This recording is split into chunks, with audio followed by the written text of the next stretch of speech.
देखिए जीपी की बात हो रही है और एक जीपी गिवन है। जीपी वो होती है जिसमें कॉमन नंबर से मल्टीप्लाई होती चली जाती है।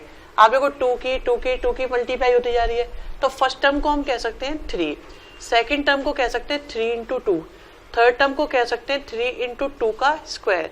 देखो 2 की मल्टीप्लाई होती जा रही है, अब फिर 2 की मल्टीप्लाई होगी तो 2 क्यूब, ऐसे ही चलते जाएंगे। तो देखो जब 4 है तो कितनी पावर आई 3, 3 है तो पावर आई 2, 2 है तो पावर आई 1, 1 है तो पावर आई 0, 7 है तो पावर आएगी 6, एक कम आती है तो n होगा तो पावर कितनी आएगी n-1। ठीक है, समझ में आती है बात।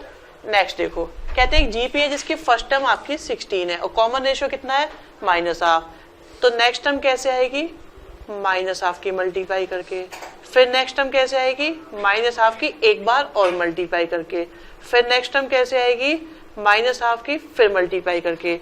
आप देखो 4 है तो पावर कितनी है 3, 3 है तो पावर है 2, 2 है तो पावर है 1, 1 है तो पावर है ही नहीं, तो मतलब 1/2 रेज़ टू पावर 0, और अगर n होगा तो पावर कितनी हो जाएगी n-1। तो यहाँ से एक जनरलाइजेशन होता है कि जीपी की nth टर्म होती है AR n-1, जहाँ पे a क्या होती है फर्स्ट टर्म और r होता है कॉमन रेशियो। ठीक है, इन थर्ड क्वेश्चन हमारे पास ये जीपी गिवन है, हमें इनकी फर्स्ट टर्म फाइंड करनी है, इनकी कॉमन रेशियो फाइंड करना है और फिर लास्ट में इनकी nth टर्म फाइंड करनी है। तो आप देखो फर्स्ट टर्म कितनी 2, 16 √3 a 3 128 5/2 और a के।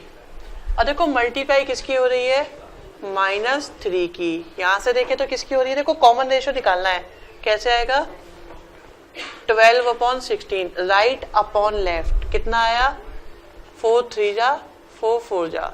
अब √3 से √6 कैसे आया है √2 की मल्टीप्लाई। अब यहां से देखें तो कैसे आया ये 3a/2, फिर 3 से 6 कैसे आया 2 की मल्टीप्लाई। अब 64 कैसे आया 1/2 की मल्टीप्लाई, 5/4 कैसे आया 1/2 की मल्टीप्लाई, और a के क्यूब कैसे आया के स्क्वायर की मल्टीप्लाई। nth टर्म क्या होती है AR n-1, AR n-1, AR n-1, AR n-1, AR n-1, AR n-1, AR n-1 और AR n-1।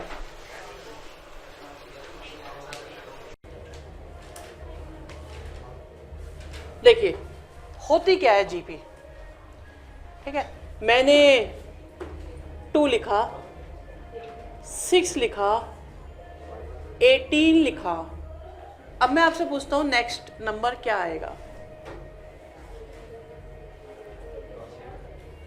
सोचो। मैंने 512 लिखा 256 लिखा 128 लिखा, क्या आएगा। पहले वाले में कह रहे हैं 54 आएगा,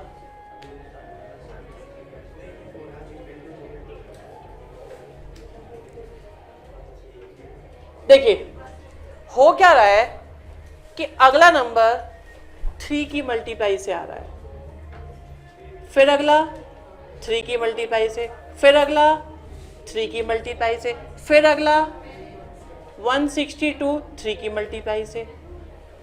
समझ में आई बात।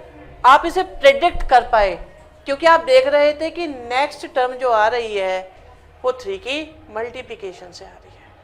सही बात है। अभी उससे नेक्स्ट को देखते हैं। अभी ये 512 फिर आया 256, तो आप डिवाइड कह सकते हो या 1/2 से मल्टीप्लाई कह सकते हो, एक ही बात है। तो 1/2 की मल्टीप्लाई होती जा रही है, तो 64, 32 और 16 एंड सो ऑन। यहाँ देखें तो 1/16, 1/32 एंड सो ऑन। ऐसी कोई भी प्रोग्रेशन। अच्छा, चैप्टर का नाम जो है वो है सीक्वेंस एंड सीरीज। आखिर सीक्वेंस और सीरीज में क्या अंतर होता होगा? क्या इसमें भी कोई फर्क पड़ता है? सीक्वेंस एंड सीरीज, और फिर भी बोलते हैं जीपी, एपी प्रोग्रेशन। चैप्टर में सीक्वेंस एंड सीरीज है और फिर भी वर्ड जो यूज किया जा रहा है सफिक्स के तौर पे वो है हमारा प्रोग्रेशन। तो फिर ऐसा कैसे हो रहा है? इसका मतलब तीन चीजें हैं हमारे पास, एक है सीक्वेंस, एक है सीरीज और एक है प्रोग्रेशन। तीन चीजें हैं। अब हमें क्या पता, चलो प्रोग्रेशन तो फिर भी दिख गई, अब ये सीक्वेंस कौन आएगी, सीरीज कौन सी आएगी, ये क्या होती है? तो एक बहुत सिंपल सी बात है, आप देख रहे हो इसमें जो टर्म्स लिखी हुई हैं इनमें मैंने बीच में इनको सेपरेट किससे किया है? कॉमा से। अगर कॉमा से सेपरेट करूं देन इट इज सीक्वेंस, अगर इनमें प्लस माइनस कुछ भी लगाओ देन इट इज सीरीज, और इसको अगर मैं कोई नाम दे दूं, कोई रूल बन रहा हो इस पर एप्लीकेबल हो, देन इट इज प्रोग्रेशन। तीनों में अंतर समझ में आ गया? Sequence mean terms in comma, separated by comma. आपको आगे जो क्वेश्चंस मिलेंगे आप देखें, वर्कशीट नंबर आते हैं, ये देखिए एक तो आ रहा है 11 में क्वेश्चन नंबर 4, 11 में क्वेश्चन नंबर 4 दिख गया? इसमें क्या लगा हुआ है? प्लस करके लगा हुआ है। और देखो वर्कशीट नंबर 16 दिखी? 16 में 1 2 3, ठीक है? तो ये हो गई हमारी सीरीज, ठीक है? वर्कशीट नंबर 18, ठीक है? 18 देखो,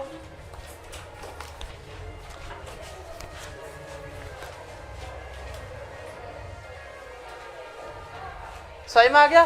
तो difference between sequence, series and progression. Okay, अब होता क्या है इसमें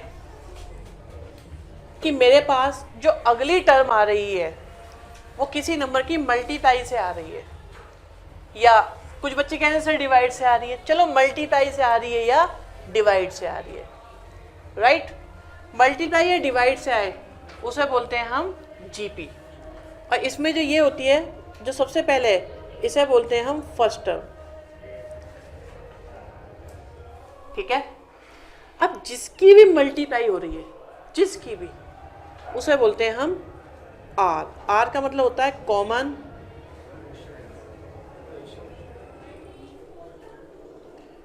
कॉमन रेशियो। रेशियो मतलब क्या है? आप देखो, यहां से देखते हैं, आपने क्या करा, 6 को 2 से डिवाइड करा, 18 को 6 से डिवाइड करा, 54 को 18 से डिवाइड करा, 162 को 54 से डिवाइड करा। जरा देखना सबसे इक्वल आ रहा है नहीं आ रहा?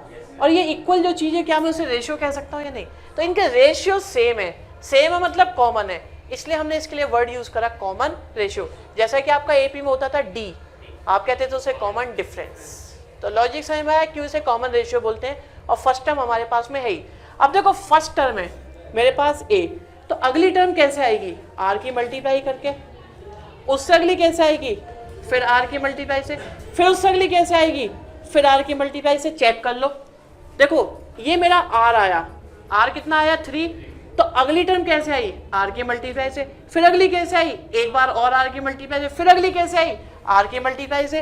ये मेरी कौन सी टर्म है? First term. ये मेरी कौन सी टर्म है? Second term. ये मेरी कौन सी टर्म है? Third term. ये मेरी कौन सी टर्म है? Fourth term. अगर मैं आना चाहूँ 100th टर्म पर, तो बताओ यहाँ पर क्या आएगा? ए आर 99 आएगा, क्योंकि 4 है तो 3 आ रहा है, 100 है तो 99, 3 है तो 2 आ रहा है, एक कम आ रहा है। और अगर मैं कहूँ टी एन, तो यह आएगा ए आर n -1। समझ में आई बात यहाँ तक? अब जल्दी से आपको फोर्थ वर्कशीट खुद करनी है तेजी से। हमारे पास फर्स्ट टर्म जो होती है वो होती है ए, फिर आता है ए आर, फिर आता है ए आर स्क्वायर, फिर आता है ए आर क्यूब। आप देख सकते हैं ये है फर्स्ट टर्म, ये है सेकेंड टर्म, ये है थर्ड टर्म, ये है फोर्थ टर्म और ये है nth टर्म। nth टर्म मैंने आपको क्या बताया? A are N minus one.